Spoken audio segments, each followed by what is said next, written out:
director was Segundo de Chamon, Mm-hmm.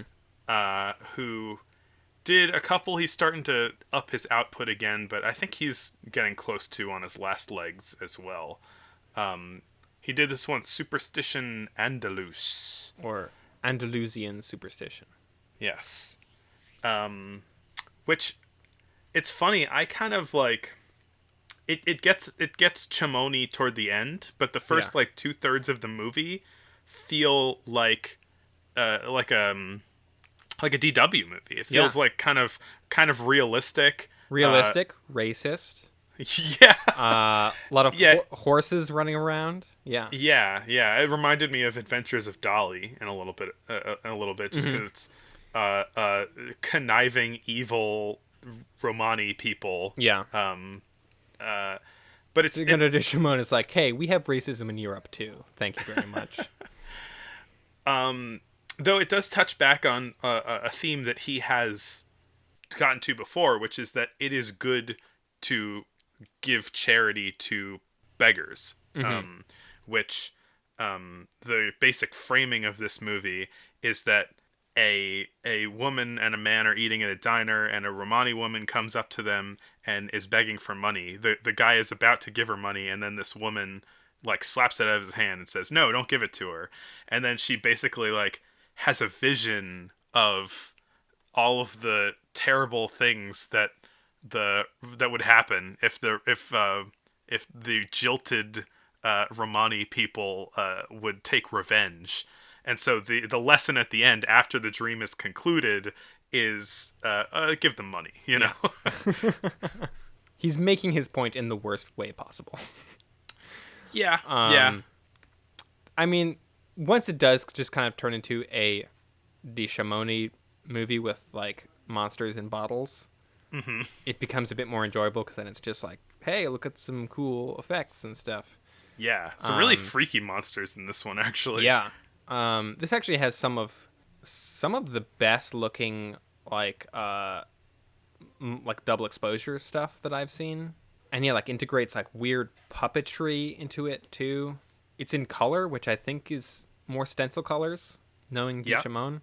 Yeah, but it looks really, really good. Like it looks almost like a kind of some of the like the newer color processes. Yeah, I was thinking about the color in this movie, and it looks so much more real. This Pathé stencil coloring looks so much more real than the hand-painted colors or kinema color, right? Kinema color, which is supposedly, it's based on the real colors that the cameras are shooting, but it looks strange and fantastical and weird because of the strange technology. But you're able to come up with real understated naturalistic colors, even though they're fake, with the Pathé color style. And it was making me think, because it had this D.W. Griffith look to it in certain ways, or vibe to it. All of D.W.'s movies, D.W.'s movies are generally black and white and sometimes have a little tinting, but he goes for this realism that almost, it seems like you could get even better doing this color method.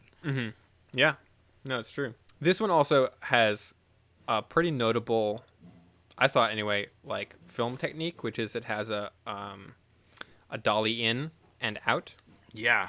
As a way of sort of showing the sort of vision or dream that the woman's having when she's imagining all these awful things going on.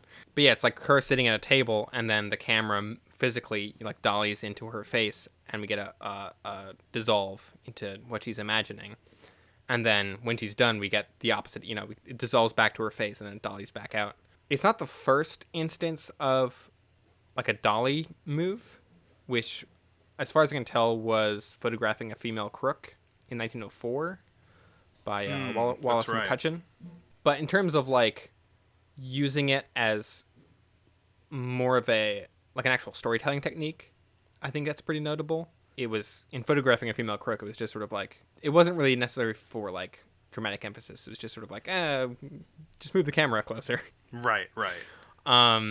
There was another movie released the same year that does almost the exact same thing. This time to go in and out of a flashback, which is The Passerby by Oscar Apfel. I think. Yeah, for the Edison Company. Which isn't a super notable movie outside of that. Yeah, just the fact that it's like, all right, we're going into a flashback now, and we dolly in and dissolve is like, it feels so much more advanced than a lot of the other kind of camera techniques that we've been seeing.